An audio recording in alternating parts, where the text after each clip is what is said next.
ارتھ پہ اگر کوئی آئیڈیل مسلمان ہے نا تو صرف ہمارے اسٹوڈنٹس ہیں. ہمارے اسٹوڈنٹس کے علاوہ آپ دنیا میں کسی فرقے کے ماننے والے بتائیں جو یہ کلیم کرتے ہیں بزرگوں کے ماننے والے کہ صوفیاء بڑے نرم مزاج ہوتے ہیں. یہ صوفیاء یہ نرم مزاج ہوتے ہیں کہ اپنے ناموں کے کلمے پڑھاتے ہیں. وہ یہ نرم مزاج ہوتے ہیں کہ وہ اہل حدیث کو وہابی اور نجدی اور شیطان کا سینگ کہتے ہیں, خارجی کہتے ہیں.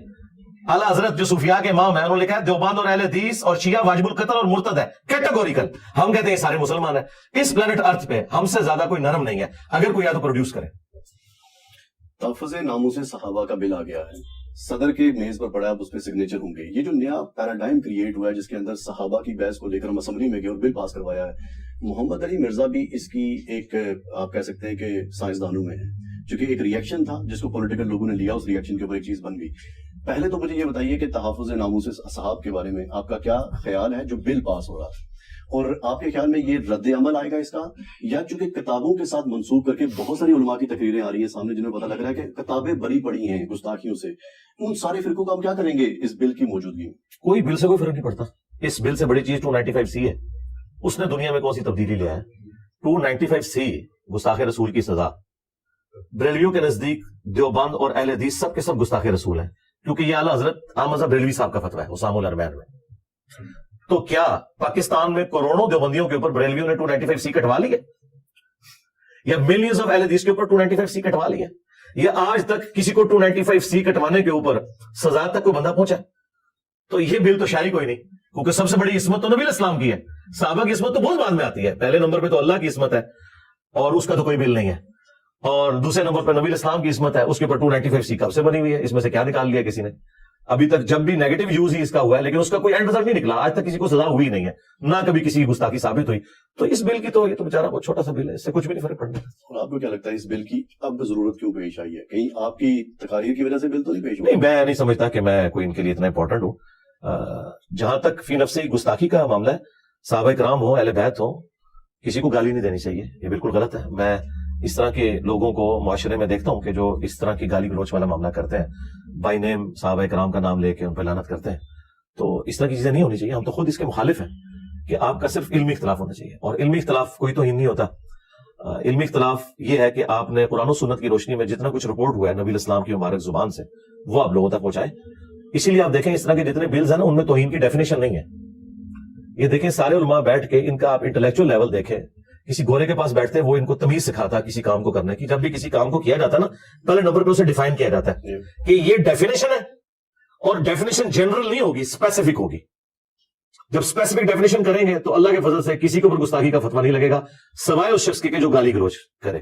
رہ گئے دوسرے لوگ تو وہ عدالتوں میں جا کے کیس ویسے ہی سسٹین نہیں کریں گے.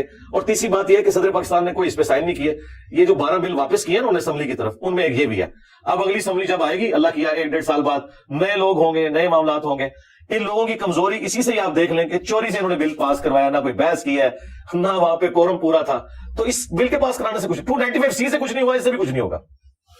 گو بیک ٹو دا صحابہ لائف. جب ہم استدلال کرتے ہیں قرآن و سنت سے تو ہمارے پاس حدیث موجود ہوتی ہے قرآن و سنت کو آئیڈینٹیفائی کرنے کے لیے, مگر صحابہ کی زندگی سے ہمیں کوئی تفسیر قرآن نہیں ملتی. ایک تبا تابعین کے بعد جا کے ہمارے پاس تفاسیر آتی ہیں.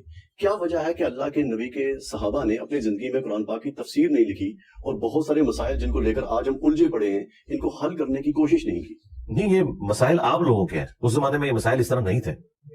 دوسری بات یہ ہے کہ جو آپ نے کہا نا کہ صحابہ کرام رضوان نے تفسیر نہیں لکھی, انہیں لکھنے کی ضرورت نہیں تھی, تفسیر انہوں نے سمجھائی ہے. یہ ہمارے پاس جو احادیث کا ریکارڈ ہے ریٹن میں, یہ صحابہ کرام نے ٹرانسفر کیا. نبی اسلام کی جب احادیث ٹرانسفر ہوئی ہیں سیدنا ابو ہریرہ سے, سیدنا عبداللہ بن عمر سے, انس بن مالک سے, سیدہ عائشہ سے, سیدنا علی سے اور باقی صحاب سے, تو وہ انہوں نے نبی اسلام کے ریفرنس سے بیان کیا, ان کی اپنی ذاتی رائے تو نہیں ہے. عرب کے اندر یہ کلچر تھا کہ بات زبانی ٹرانسفر کی جاتی تھی. قرآن بھی نہیں ہے, قرآن بھی زبانی چل رہا تھا. ریٹن فارم میں نبی اسلام نے نوٹس لکھوائے تھے, ایک جگہ کمپائل نہیں کیا تھا, وہ بھی صحابہ کرام کے دور میں ہوا ہے, کیونکہ عرب کے لوگ اپنی کرائمنگ کے اوپر رلائے کرتے تھے اور اسی طریقے سے آگے اس کو ٹرانسفر کرتے تھے. پوری شاعری انہوں نے یاد کی ہوئی ہوتی تھی. بخاری مسلم میں آیا کہ حضرت ابن مسعود کہتے ہیں کہ میں نے نبی اسلام کے پیچھے رات کی نماز میں 70 سے زیادہ صورتیں صرف سن کے یاد کر لی ہیں, اتنی کرائمنگ تھی ان کی. تو اس زمانے میں لوگ سن کے نبی اسلام کی باتیں آگے ٹرانسفر کرتے تھے, تابعین تک گئی, تابعین سے تبع تابعین. یہ تو امام بخاری امام مسلم نے وہی کام کیا جو میں نے کیا کہ یوٹیوب چینل بنا لیا اور ویڈیوز میں آ کے لوگوں کو بات بتائی. بات وہی بتا رہا ہوں جو چل رہی تھی. انہوں نے یہ دیکھا کہ یہ جو زبانی کلامی معاملات چل رہے ہیں, ایک وقت آئے گا کہ لوگ اس میں کمزوری کا شکار ہو جائیں گے تو بہتر ہے کہ اسے ریٹن ریکارڈ میں لے آیا جائے. وہی جو سینہ بہ سینہ چل رہا تھا وہ ریٹن ریکارڈ میں آ گیا, اور اس کے اوپر سب کے سب متفق ہیں, اہل سنت تمام متفق ہیں کہ قرآن کے بعد افضل کتابیں بخاری اور مسلم ہیں. بخاری مسلم کھول کے آپ خود پڑھیں, انٹرپریٹیشن میں کوئی فرق نہیں ہے, بالکل علماء کا دھوکہ ہے. یہ صرف وہ دھوکہ دیتے ہیں جو خود اس کو ماننا نہیں چاہتے. آج کبھی ایسا نہیں ہوا کہ بی بی سی یا CNN کے اوپر کوئی پٹی چلے, افریقہ کا انسان اس پٹی کا مطلب کوئی اور لے اور امریکہ کا انسان کوئی اور مطلب, سب ایک ہی مطلب لیتے ہیں جو نیوز کی پٹی نیچے چل رہی ہوتی ہے. تو یہ کیسے ہو سکتا ہے کہ بخاری مسلم قرآن میں کوئی بات لکھی ہوئی ہے اور عربی زندہ لینگویج ہے تو 4 بندے مختلف انٹرپریٹیشن کریں گے؟ نہیں, ایک ہی انٹرپریٹیشن اس کی بنتی ہے. وہ 3 بےمانی کر رہے ہوتے ہیں. اس کا سب سے آسان طریقہ آپ گھوڑے کے سامنے وہ رکھیں, وہ آپ کو بتا دے گا یہ بندہ ٹھیک کہہ رہا ہے, کیونکہ گھوڑے کا فرقہ کوئی نہیں. ایاک نعبد و ایاک نستعین پڑھ کے گھوڑا یا علی مدد نہیں کہے گا, یا عبد القادر جیلانی المدد, یا معین الدین چشتی پار لگا دے کشتی, یا باؤ لاکھ بیڑا تک. یہ کبھی نہیں کہو کہ یار واضح لکھا ہوا ہے اللہ کو پکارنا ہے. ہاں مولوی یا کروڑوں اس کے فالوورز وہ اس آیت کا دوسرا مطلب لے رہے ہیں, گھوڑا یہ نہیں لے گا. اس لیے میں بولتا ہوں قرآن اور حدیث کو پڑھ کے پہلی دفعہ جو غیر مسلم مطلب لیتا ہے نا, وہ اس کا معتبر مطلب ہے. جب ہم بات کرتے ہیں آپ کے مخالفین کی, کہ آپ کے مخالفین آپ کے خلاف کتنی ویڈیوز بناتے ہیں, تحقیق سے ایک پتہ چلی بات ہے محمد علی مرزا صاحب, کہ آپ کے مخالفین کے آرگیومنٹ کا اگر ایکسٹریکٹ کیا جائے تو ایک بات سمجھ میں آتی ہے کہ آپ تبع تابعین یعنی کہ امام بخاری امام مسلم کی حدیث کو اٹھائیں گے اور اس کی بنیاد کے اوپر یہ بات ججمنٹل سٹیٹمنٹ پاس کر لیں گے کہ اصحابہ کے درمیان میں جو مسائل تھے ان میں کون حق پر تھا اور کون حق پر نہیں تھا. یہ بھی بابے ہیں, وہ بھی بابے ہیں, بابوں کی فہرست میں تو سارے ہی بابے ہیں اللہ کے نبی کے بعد. جی جی, ہم تعین کیسے کریں گے اور محمد علی مرزا کے پاس کیا پیرامیٹر ہے جس سے ان کو پتا چل جاتا ہے کہ یہ بابا درست ہے اور وہ پیچھے والا بابا غلط تھا مگر بات آگے جو پہنچی ہے وہ درست پہنچی ہے؟ کیا پیرامیٹر؟ دیکھیں یہ تو ٹاپک بالکل ڈفرنٹ آپ نے کر دیا. اگر حجیت حدیث پہ بات کریں گے, مجھے بتائیں اہل سنت میں کون ہے جو بخاری مسلم کو نہیں مانتا, اور اس میں اگر کوئی بات لکھی ہے اور کہتا میں نہیں مانتا تو اس کی وہی سزا ہونی چاہیے جو آئین کے غدار کی سزا ہے, اسے اسلام سے باہر نکال دیا جائے گا. اگر ایک بندہ کہتا ہے کہ اسلام کی کتابیں قرآن بخاری مسلم ہے اور میں اسے اس میں سے کوئی چیز نکال کے پیش کرتا ہوں تو کہتا ہے یہ بعد میں آئی ہے, تو اس سے پھر یہ بات نہیں ہوگی کہ بعد میں آئی ہے پہلے ہے. تو فارغ ہو گیا, تو اسلام سے نکل گیا کیونکہ تو قرآن و سنت کو نہیں مانتا. تیرے ساتھ ہم اسلام کے اوپر بات کریں گے. ایک بندہ کہتا ہے ختم نبوت کی آیت قرآن میں لکھی ہوئی ہے لیکن میں نہیں مانتا, تو اسے کہیں گے تم قرآن کو مانتے ہی نہیں ہو. پھر تم سے ختم نبوت پہ ڈسکشن نہیں ہوگی, اس پہ ڈسکشن ہوگی کہ تم قرآن کو مانتے بھی ہو کہ نہیں.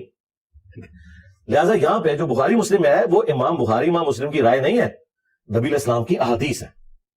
اگر ان کی ذاتی رائے ہوتی نا تو آپ پھینک دیتے. وہ نبی علیہ السلام کی مبارک احادیث ہے جو احادیث کی شکل میں امت تک پہنچی, امت نے ایکسپٹ کی. اب بخاری مسلم وہ بابے ہیں جو غدار نہیں ہیں, انہوں نے رسول اللہ کے ساتھ کی ہے وفاداری, نبی علیہ السلام کی بات آگے پہنچائی.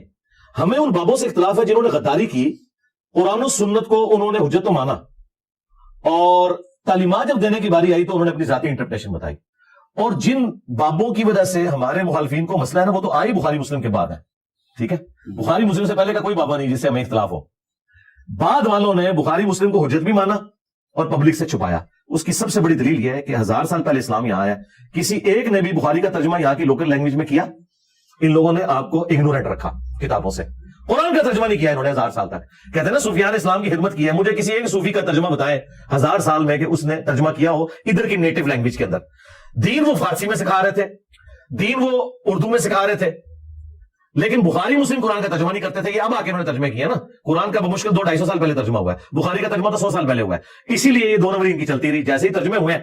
اچھا, لوگوں کو اعتماد تھا کہ یہ عربی پڑھتے ہیں, اکثر آپ لوگوں سے پوچھیں, کہتے ہیں ہماری بات بخاری میں ہی لکھی ہوئی ہے, بخاری کھولتے ہیں تو نماز تو رفع الیدین سے نکلتی ہے. اور جو بخاری کو مان رہے ہوتے ہیں انہیں پتہ ہی نہیں ہوتا کہ اس میں تو نماز والا وہ طریقہ نہیں لکھا ہوا جو جس پہ ہم چل رہے ہیں, ہم تو کسی اور طریقے پہ چل رہے ہیں. تو یہ غداری کی انہوں نے کتابوں کے ساتھ.